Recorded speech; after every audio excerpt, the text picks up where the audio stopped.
Good morning dear students. आप सभी का +2 अकाउंटेंसी की क्लास में स्वागत है। तो आइए शुरुआत करते हैं unit first accounting for not for profit organisations के 7th पार्ट से। आज हम इस पार्ट में डिस्कस करेंगे फंड बेस्ड अकाउंटिंग। इसको हम हिंदी में बोलते हैं कोष आधारित लेखांकन। तो सबसे पहले हम शुरुआत करते हैं फंड बेस्ड अकाउंटिंग के मीनिंग से। तो meaning of fund based accounting.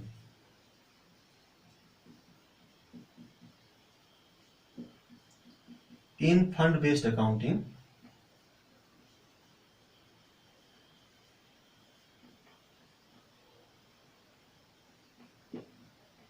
separate accounts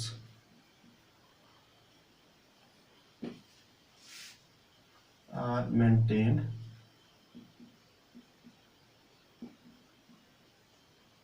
for specific activities of the organization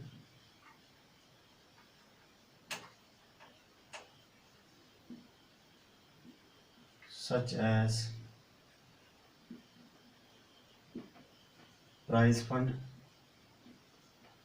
sports fund, building fund,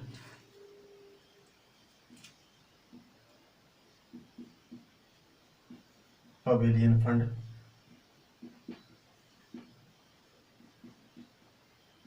etcetera. तो जो फंड बेस्ड अकाउंटिंग है इसमें 2 टर्म्स है। तो फर्स्ट है सेपरेट अकाउंट्स एंड सेकंड है स्पेसिफिक एक्टिविटीज। तो ये जो ऑर्गेनाइजेशन है नॉन प्रॉफिट ऑर्गेनाइजेशंस, इसकी स्थापना होती है किसी स्पेसिफिक एक्टिविटीज के लिए, स्पेशल पर्पस के लिए, किसी विशेष उद्देश्य के लिए क्या होती है, इन ऑर्गेनाइजेशनों की स्थापना होती है। तो जो स्पेशल एक्टिविटीज है, जो इनके पर्पस हैं, जिनको लेकर के इनकी स्थापना हुई है, उन सभी एक्टिविटीज के लिए सेपरेट अकाउंट्स क्या किए जाते हैं, इसमें ओपन किए जाते हैं।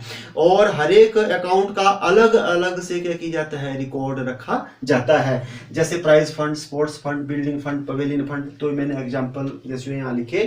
तो जैसे प्राइज फंड है तो जितना भी अमाउंट प्राइज को डिस्ट्रीब्यूट करने के लिए जैसे आएगा वो सारे का सारा अमाउंट इस फंड में जमा कर दी जाएगा। और इस फंड का यूटिलाइजेशन प्राइज अवार्ड के लिए क्या है, किया जाता है। जैसे बिल्डिंग फंड है तो जैसे अगर कोई कंस्ट्रक्शन, बिल्डिंग के कंस्ट्रक्शन के लिए फंड दे देता है तो वो बिल्डिंग फंड में क्या हो जाता है, जमा हो जाता है। और जब भी कंस्ट्रक्शन वर्क लगता है बिल्डिंग का तो उस फंड से फिर बिल्डिंग का ही कंस्ट्रक्शन होता है। तो जो फंड होता है उस फंड का यूटिलाइजेशन उसी के लिए होता है, किसी दूसरे पर्पज के लिए इसका यूटिलाइजेशन नहीं होता।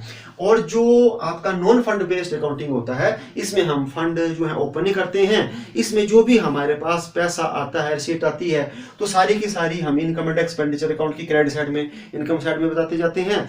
और हम अपने हिसाब से क्या करते जाते हैं, इसको खर्च करते जाते हैं। तो जो खर्चा है वो इसके डेबिट साइड में और इनकम हम कहाँ बताते जाते हैं, क्रेडिट साइड में। लेकिन जब भी हम फंड बेस्ड अकाउंटिंग का क्या करते हैं, ट्रीटमेंट करते हैं, तो उसका treatment income and expenditures account में नहीं होता है। उसका ट्रीटमेंट हम कहाँ करते हैं, बैलेंस शीट्स में ही करते हैं। तो एक ये भी डिफरेंस है। तो फंड बेस्ड अकाउंटिंग का सारा ट्रीटमेंट कहाँ होता है, बैलेंस शीट्स में। और जबकि जो इनकम एंड एक्सपेंडिचर्स में किसका ट्रीटमेंट होता है, नॉन फंड बेस्ड अकाउंटिंग का। तो अब हम देखते हैं कि ये जो नॉन प्रॉफिट ऑर्गेनाइजेशंस हैं ये कौन कौन से फंड को क्रिएट करती हैं। तो टाइप्स ऑफ फंड।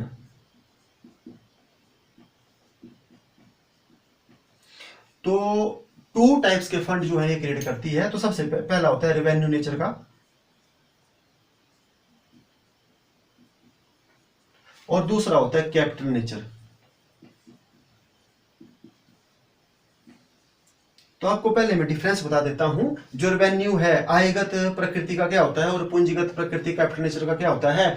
तो जो रिक्यूरिंग नेचर्स का होता है, रिक्यूरिंग मीन्स जहां पर बार बार पैसा आता है और बार बार हमारे को क्या करना पड़ता है, खर्च करना पड़ता है, उसको बोलते हैं रेवेन्यू नेचर का। और जहां पर हमारे पास बार बार पैसा नहीं आता है, कभी कभी हमारे पास पैसा आता है और कभी कभी हम क्या करते हैं, खर्च करते हैं, तो उसको बोलते हैं नॉन रिकरिंग नेचर्स का। और ये हुआ कैपिटल नेचर्स का। तो ये हो गया रिकरिंग नेचर्स, ये हो गया नॉन रिकरिंग नेचर्स।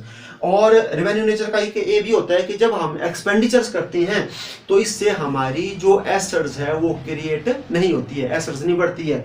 लेकिन जब हम कैपिटल एक्सपेंडिचर्स में एक्सपेंडिचर खर्च करते हैं, कैपिटल नेचर के फंड में हम क्या करते हैं, एक्सपेंसेस करते हैं, तो इससे हमारी एसेट्स भी क्या होती है, क्रिएट होती है। तो मैं आपको एग्जांपल बताता हूं रेवेन्यू नेचर के, क्या है, फिर इसमें आता हूं। तो रेवेन्यू नेचर के हो गया आपके prize fund and sports fund, इसके साथ साथ मैच फंड, टूर्नामेंट फंड, ये आपके किस नेचर के हैं, ये रेवेन्यू नेचर्स के फंड है। अब कैसे हैं, क्योंकि इनमें जो है बार बार पैसा आता जाता है और बार बार हम क्या करते हैं, इसमें खर्च करते हैं, तो ये हो गया रिकरिंग नेचर के। और इसके साथ साथ जब हम एक्सपेंडिचर्स करते हैं तो हमारी कोई एसेट्स क्रिएट नहीं होती। जैसे सपोज हमने प्राइज फंड किया हुआ है तो पैसा हमारे पास इकट्ठा हुआ, जब हम इसको खर्च करेंगे तो हमारे पास जो है कोई भी एसेट्स क्रिएट नहीं होगी, ठीक है। लेकिन इसके साथ साथ जैसे जो कैपिटल नेचर्स का है, अब उसके एग्जांपल बताता हूं। तो जैसे बिल्डिंग फंड हो गया, ठीक है, जो आपका पवेलियन फंड होता है, ठीक है, इसके साथ साथ फर्नीचर फंड होता है, ठीक है। ये जो पवेलियन है ये होता है जैसे मंडप, जैसे आपका क्रिकेट पवेलियन बनता है तो वहां पर जैसे जो खिलाड़ी होते हैं उनके बैठने के लिए, दर्शकों को बैठने के लिए, उसको बोलते हैं पवेलियन, ठीक है। तो ये जो फंड है ये होते हैं कैपिटल नेचर्स के। तो जब भी इस फंड को हम क्या करते हैं, जैसे हमारे पास बिल्डिंग फंड आया है, जब हम इनको खर्च करेंगे तो हमारे पास क्या होती है, एक एसेट्स बन करके क्या होती है, तैयार, जैसे बिल्डिंग बन करके तैयार होगी। तो इनका जो ट्रीटमेंट है वो अलग अलग किया जाता है। रेवेन्यू नेचर्स का अलग तरीके से होता है और कैपिटल नेचर का क्या होता है, अलग तरीके से। अब हम सीखेंगे ये कि फंड बेस्ड अकाउंटिंग में कैसे कैसे ट्रीटमेंट होता है। तो सबसे पहले हम सीखते हैं जो रेवेन्यू नेचर में किस हिसाब से ट्रीटमेंट होता है, उसको हम देखते हैं। कुछ मतलब जैसे जो मैं आपको एग्जांपल्स जैसे जो है बताऊंगा उसकी सहायता से हम कवर करेंगे कि किस हिसाब से हम फंड बेस्ड अकाउंटिंग में ट्रीटमेंट करते हैं। तो हम जैसे जो है क्वेश्चन नंबर फर्स्ट बनाते हैं। क्वेश्चन फर्स्ट तो हम ले लेते हैं रेवेन्यू नेचर में। रेवेन्यू नेचर में क्या क्या बताया आपको मैंने, prize fund, sports fund, tournament fund, match fund, ये है एग्जांपल। तो हमने ले लिया जैसे प्राइज फंड का, और जो ट्रीटमेंट है वो सबका बराबर होना है, चाहे प्राइज है, चाहे आपका कौन सा है, टूर्नामेंट है, ठीक, चाहे आपका स्पोर्ट्स है। तो हम ले लेते हैं balance as on 1st January 2019 prize fund. तो प्राइज फंड का हमारे पास बैलेंस दिया हुआ है, ओपनिंग बैलेंस वो लिखा है ₹60,000, ये हमारे को दिया हुआ है क्वेश्चन में। और इसके बाद बोला हुआ है कि donations for prize fund received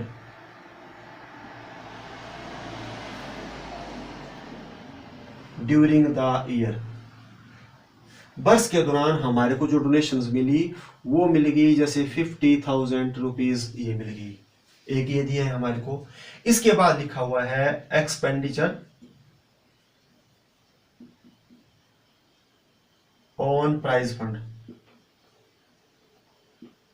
expenditures हमारा प्राइज फंड के ऊपर दिया हुआ है 40,000 एक्सपेंडिचर्स हो गया। अब आपको बोला हुआ है कि प्राइज फंड का अकाउंट बनाओ, ठीक है।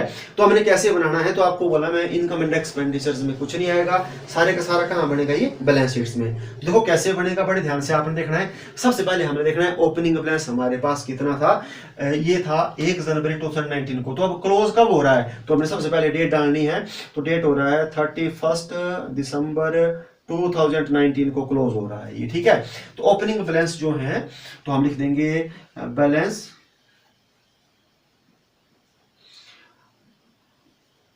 ऑन प्राइज फंड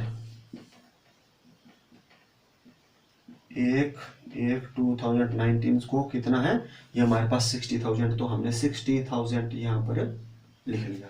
इसके बाद जो भी हमारे पास आ रहा है उसको हम ऐड कर देंगे, ठीक है। तो ऐड कर देंगे हम डोनेशन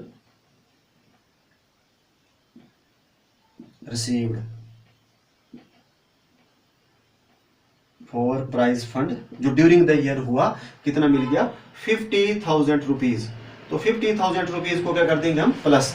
तो प्लस करने के बाद हमारे पास फंड में जो अमाउंट है वो हो गया 1,10,000 रुपया, ये हमारे पास आ गया। अब हमारा जो एक्सपेंडिचर है वो कितना हुआ है 40,000, तो हम कर देंगे लेस एक्सपेंडिचर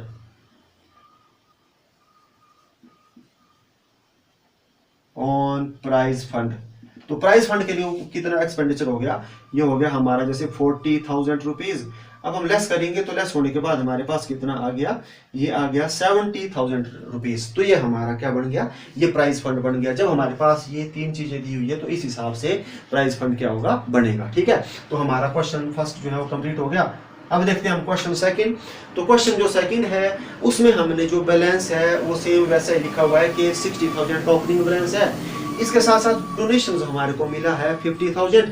और अब हम ऐसा करते हैं जो एक्सपेंडिचर्स है वो हमारा हो गया 1,40,000, ये दिया हुआ है। ठीक है, अब हम इसका ट्रीटमेंट कैसे करेंगे, ठीक है, तो अब हम क्या करेंगे, सबसे पहले वही लिखेंगे कि बैलेंस कितना है हमारे पास 60,000। अब हमारे को आया कितना, हमारे को आया 50,000। टोटल करेंगे हमारे पास कितना हो गया 1,10,000 हो गया। लेकिन हमारा जो एक्सपेंडिचर्स है वो दे दिया है क्वेश्चन में 1,40,000। तो इसमें क्या होगा, हमारे पास फंड में है 1,10,000। अब हम 1,40 की तो पेमेंट कर नहीं सकते हैं, तो पेमेंट कितने की होगी, पेमेंट होगी जितने का हमारे पास फंड है। तो हम यहाँ कर देंगे less expenditures on price fund. तो हम यहाँ पर लेस कर देंगे जितना हमारे पास फंड है 1,10,000, और यहाँ पर हमारे पास अमाउंट कितना आ गया, नील। लेकिन अभी बात नहीं बनी क्योंकि हमारा जो एक्सपेंडिचर्स है वो कितना है 1,40,000 है, और जबकि हमारे पास फंड में कितना था 1,10,000। अब वो हमारा फंड क्या हो गया कंप्लीट। फिर भी हमारा जो एक्सपेंडिचर कितना बचा हुआ है, वो बचा हुआ है 30,000 का। तो उस 30,000 को हम expenditures income and expenditure account की डेबिट साइड में क्या कर देंगे, डाल देंगे। तो हम यहाँ लिखेंगे to price expenses,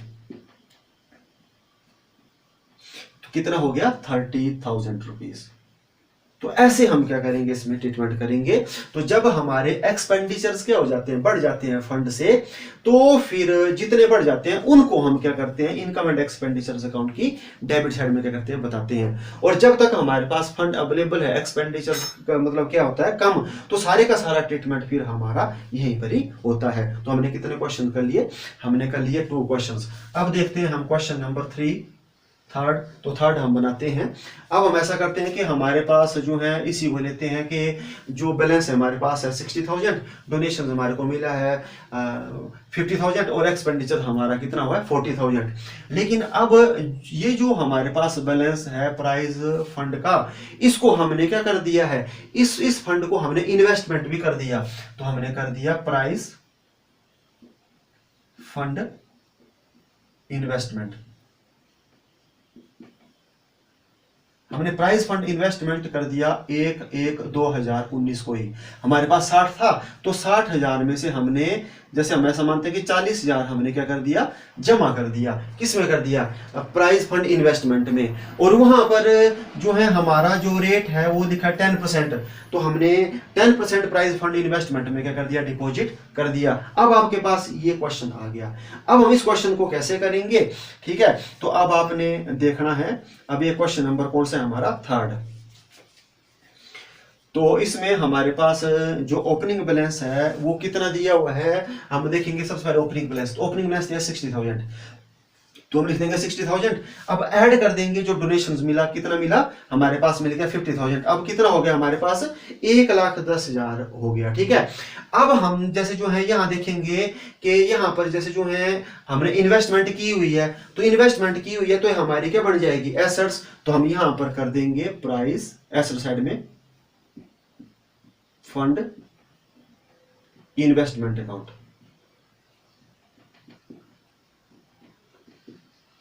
price fund investment कितनी कर दी, 40,000 की। तो हमने 40,000 की कर दी है, कब की है, हमने की है 1 जनवरी 2019 को ही। ठीक है, तो अब हमारे को यहाँ पर इंटरेस्ट के बारे में नहीं दिया हुआ है, तो अब हमारे को इंटरेस्ट भी क्या करना पड़ेगा, कैलकुलेट करना पड़ेगा। ठीक है, तो हमने कितना इन्वेस्टमेंट किया है 40,000, और इसका 10% पूरी साल का कितना हो गया, ये हमारे पास हो गया 4,000 रुपीज। ठीक है, तो 4,000 जो है हमारे पास एक और इनकम भी आई जो हमारे को इस क्वेश्चन में नहीं दी थी। तो अब वो भी क्या करेंगे हम, वो भी हम इस फंड में क्या कर देंगे, ऐड। तो हम कर देंगे add interest on prize fund investment account. तो प्राइज फंड इन्वेस्टमेंट के ऊपर जो हमारा ब्याज मिला वो कितना मिला, वो हमारे को मिल गया 4000 रुपीज। तो ये कहां से आया, ये आया हमने इन्वेस्टमेंट किया था। अब हमारे पास जो टोटल जो हो गया फंड में पैसा अवेलेबल हो कितना हो गया, 1,14,000 रुपया हमारे पास अवेलेबल हो गया। ठीक है, अब हम क्या करेंगे, एक्सपेंडिचर क्या कर देंगे, लेस। तो लेस करेंगे हम एक्सपेंसेस ऑन प्राइज फंड। तो प्राइज फंड के ऊपर जो हमारा एक्सपेंडिचर है वो कितना है, वो है 40,000 रुपीज। तो जब हम लेस करेंगे तो हमारे पास कितना आ गया, 74,000 रुपीज आ जाएगा यहाँ। लेकिन अब एक और बात है कि जब अब ये जो इंटरेस्ट है ये जब यहाँ ने दिया हुआ हो तो हमने क्या करना है, इसको इस फंड में भी क्या करना है, प्लस करना है। ठीक है, तो हम यहाँ लिख देंगे प्राइज फंड जो इन्वेस्टमेंट है वो इंटर कॉलम में लिख देंगे 40,000 रुपीज और ऐड कर देंगे हम एक्रूड इंटरेस्ट। तो कितना इंटरेस्ट है हमारे को, जो बना था नहीं मिला हुआ है, वो मिला है 4,000 रुपीज। तो कितना आ गया हमारे पास, 44,000 रुपीज हमारे पास ये आ गया। ठीक है, तो इस हिसाब से क्या करेंगे, हम इसका ट्रीटमेंट करेंगे। तो कितने क्वेश्चन हो गए हमारे हो गए 3 क्वेश्चंस। अब हम एक और क्वेश्चन बनाते हैं, जैसे क्वेश्चन नंबर 4। तो क्वेश्चन नंबर 4 में हम ऐसा करते हैं कि आपके पास ऐसा भी आ सकता है कि ये जो है बैलेंस आपको दिया इतना ही सेम है। अब हम लिख देंगे यहां पर कि interest on prize fund investment. तो प्राइज फंड इन्वेस्टमेंट के ऊपर जो आपका इंटरेस्ट बना वो कितना बना हुआ है, 4,000। वो भी आपको क्वेश्चन में क्या किया हुआ है, दिया हुआ है। पिछले क्वेश्चन में नहीं दिया था, इस क्वेश्चन में आपको वो भी क्या किया हुआ है, दिया हुआ है। अब हम कैसे करेंगे, सबसे पहले हम देखेंगे बैलेंस कितना है, वो हम 60,000 लिख लेंगे। इसके बाद डोनेशन देख लेंगे कितना 50, तो वो भी हम लिख लेंगे। टोटल करेंगे वो बन गया 1,10,000। और यहाँ पर तो जो हमारी इनकम है वो आनी है, तो हमने इंटरेस्ट भी यहाँ पर कर लिया 4,000 और हमारे पास कितना हो गया, 1,14,000 रुपया हो गया, 1,14,000। इसके बाद हम क्या करेंगे, जो एक्सपेंसेस है उनको क्या कर देंगे, लेस। तो एक्सपेंसेस कितने हैं, 40,000। तो यहाँ पर कितना आ गया, 74,000। तो इससे ये जो लायबिलिटी साइड है ये तो सेम हमारा जैसा है वैसा ही रहेगा, लेकिन यहाँ पर हमारा जो है चेंज होगा। तो क्या होगा चेंज, मैं आपको बताता हूँ। तो हमने इन्वेस्टमेंट कितने की हुई है, 40,000। तो सबसे पहले हम ऐसा करेंगे, वही यहाँ पर इंटरेस्ट निकाल लेते हैं। तो जैसे इंटरेस्ट हमारा जो है 40,000 इन्वेस्टमेंट है और 10% है, तो कितना आ गया ये 4,000। और 4,000 ही हमारे को क्या किया हुआ यहाँ पर दिया हुआ है। ठीक है, तो इसका मतलब हमारे को पूरे का पूरा इंटरेस्ट क्या हो गया है, मिल गया है। ठीक है, तो प्राइस फंड इन्वेस्टमेंट में कितना आ जाएगा यहाँ पर 40,000 ही। अब यहाँ पर हम जो है तभी ऐड करते हैं जब हमारे पास क्या है, एक्रूड होता है, तभी करते हैं ऐड। ठीक है, तो ये हमारे पास कितने क्वेश्चन हो गए, 4। अब हम एक और क्वेश्चन बनाते हैं, जैसे हमारे पास हो गया क्वेश्चन नंबर 5 नंबर क्वेश्चन है। अब हम ऐसा करते हैं कि जो 4,000 है, 4,000 की जगह आपको कितना लिखा हुआ है, यहाँ लिखा है 3,000, ये दिया हुआ है। और बाकी सारे का सारा क्वेश्चन क्या है, पूरे का पूरा जो है सेम है। ठीक है, अब हम क्या करेंगे, बैलेंस उतार लिया हमने, बाकी ये जो है फंड जितना मिला डोनेशन वो भी प्लस कर दिया। अब जो इंटरेस्ट है, अब इंटरेस्ट हमारे को कितना जैसे जो है दिया हुआ है 3,000, हम कैलकुलेट करेंगे हमारा इंटरेस्ट कितना मिल रहा है 4,000। तो यहाँ पर हम जो है 4,000 ही क्या करेंगे, बताएंगे। तो 4,000 कैसे, क्योंकि 3,000 हमारे को मिल गया है और 1,000 क्या है, वो हमारा एक्रूड है। तो हमारा ड्यूरिंग द ईयर जो इनकम है इंटरेस्ट से वो कितनी है, 4। यहाँ पर कितना प्लस होगा, 4 ही। तो इसको प्लस करने के बाद 1,14,000 और हम लेस क्या कर देंगे, जो हमारे प्राइस फंड जो एक्सपेंसिव उनको लेस करेंगे, और कितना आ गया यहाँ पर 74,000। लेकिन यहाँ पर अब क्या होगा, यहाँ पर अब जो हमारा प्राइस फंड में इन्वेस्टमेंट थी वो कितनी थी, वो थी हमारी 40,000 रुपीज की। अब इसमें हम करेंगे ऐड एक्रूड इंटरेस्ट। तो एक्रूड इंटरेस्ट कितना है, 3 दिया हुआ है, 4 हमारा बन रहा है, तो 1,000। तो 1,000 हम क्या कर देंगे यहाँ पर प्लस, और यहाँ पर हमारे पास कितना आ जाएगा 40 1000 हमारे पास यहाँ पर ये आ जाएगा। तो इस हिसाब से हम क्या करेंगे, इसको ट्रीटमेंट करेंगे। तो आपको मैं फिर से बता देता हूँ, जो इंटरेस्ट है वो यहाँ पर सारे का सारा हम बताएंगे, जितना ड्यूरिंग द ईयर है, चाहे मिला है चाहे ना मिला है। और यहाँ पर हम तभी ऐड करेंगे जब क्या है, एक्यूर्ड है, जब हमारे को ना मिला हुआ है ये। तो कितने क्वेश्चन कर लिए हमने, 5। अब एक और क्वेश्चन हम देख लेते हैं। तो जैसे क्वेश्चन है हमारा, हम ले लेते हैं जैसे क्वेश्चन नंबर जैसे 6। तो 6 क्वेश्चंस क्या हो सकता है। अब आपको लिखा हुआ है कि एक्सपेंडिचर्स ऑन प्राइज जो फंड है, ठीक है, वो हुआ फ्रॉम, यहां मैं ऐड कर देता हूं, from sale of investment at par. हमने इन्वेस्टमेंट को क्या किया, एट पार में बेचा, ठीक है, और फिर हमने क्या कर दिया, इसका ये कर दिया, और यहां पर जो इंटरेस्ट है वो हमारे को दिया हुआ है 4000। ठीक है, ये हमारा क्वेश्चन बन गया, जो expenditures on prize fund from sales of investment at par. हमने क्या किया, ये जो हमारा जो एक्सपेंडिचर था वो हमने कैसे किया, जो हमारे पास डोनेशन मिला इससे नहीं, जो हमने इन्वेस्टमेंट थी उसको बेच करके क्या है, इसको कर दिया। तो अब हमने कैसे करना है, हम देखेंगे सबसे पहले बैलेंस कितना है 60, उसके बाद डोनेशन कितना मिला 50, वो हम प्लस कर देंगे, इतना हो गया। ठीक है, अब यहाँ पर जो हमारे पास इंटरेस्ट है वो भी दिया हुआ है 4000, तो 4000 हमने प्लस कर दिया, और कितना आ गया 1,14,000। अब हम लेस कर देंगे यहाँ पर एक्सपेंसेस ऑन प्राइस फंड, कितना हो गया 40,000, और कितना आ गया, ये आ गया 74,000। और यहाँ पर हमारे पास कितना अमाउंट था इन्वेस्टमेंट में। अब आपको बोला है ना कि जैसे सेल्स ऑफ इन्वेस्टमेंट से हमने कवर किया, तो हम क्या कर देंगे, यहाँ पर इंटर कॉलम में लिख देंगे 40,000 और लेस कर देंगे हम सेल ऑफ इन्वेस्टमेंट